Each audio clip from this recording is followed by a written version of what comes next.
Et à 7h42, Nikos, nous retrouvons Axel de Tarlet pour le Zoom Echo.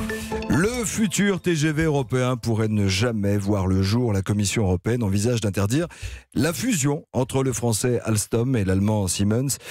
Bruno Le Maire, hier sur notre antenne, semblait très en colère, Axel de Tarlet. Oui, parce que c'est quand même assez incroyable en Europe et en France tout particulièrement, nous sommes très fiers de notre TGV, dont nous sommes les champions mondiaux.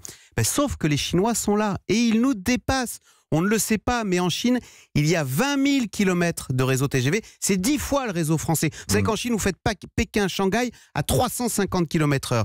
Et les Chinois arrivent chez nous. Ils vendent du matériel aux États-Unis. Ils vendent des locomotives en Allemagne. Et donc, on voit bien que si on ne fait rien, dans une génération, nos enfants rouleront dans des TGV, dans des trains chinois. Donc, face à la menace, que fait-on ? Eh bien, on se serre les coudes. Et donc, les deux frères ennemis d'hier, le français Alstom et l'allemand Siemens, qui se détestaient, eh bien, ces deux-là ont décidé de se marier. On parle d'un Airbus du rail.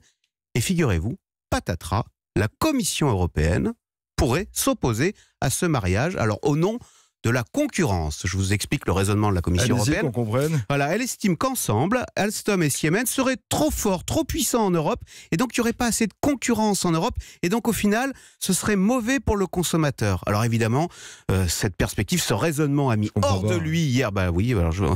S'il y a moins de concurrence... L'Europe est avec nous ou pas avec nous, la Commission européenne Justement, vous faites le raisonnement ce raisonnement agace beaucoup de gens, notamment Bruno Le Maire. Il était hier sur Europe 1 dans le grand rendez-vous, et il a exprimé sa colère, on l'écoute.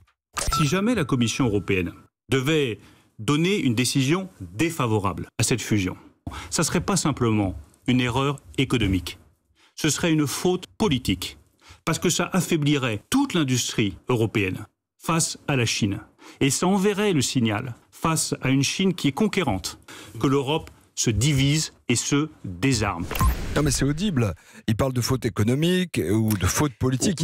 Il va un peu fort. Oui, faute économique, c'est vrai, parce qu'on est à un moment crucial en matière de transport public. Vous savez, on parle des réseaux intelligents. Ça veut dire quoi ? Ça veut dire qu'il faut marier le rail, le tramway, la voiture autonome, le voiture électrique. Donc ça veut dire des signalisations qui communiquent entre elles. Donc pour faire ça, ça demande beaucoup de moyens. Il faut unir nos forces, français et allemands. Et puis faute politique, écoutez, on est à 4 mois des élections européennes, et vous le disiez, Nikos, on a fait l'Europe pour ça, pour s'unir. Et donc si au lieu de s'unir, l'Europe empêche ce type de mariage et nous dit non, parce qu'en clair ça veut dire quoi, la défense du consommateur ? Ça veut dire qu'on va nous forcer à rouler dans des trains chinois, parce que, estime l'Union européenne, les trains chinois seraient potentiellement moins chers que les trains franco-allemands Alstom Siemens. Franchement, effectivement, c'est une double faute économique et politique. Et donc la décision est attendue pour quand ? Alors le 18 février, on devrait en savoir un peu plus d'ici la fin du mois. Voilà.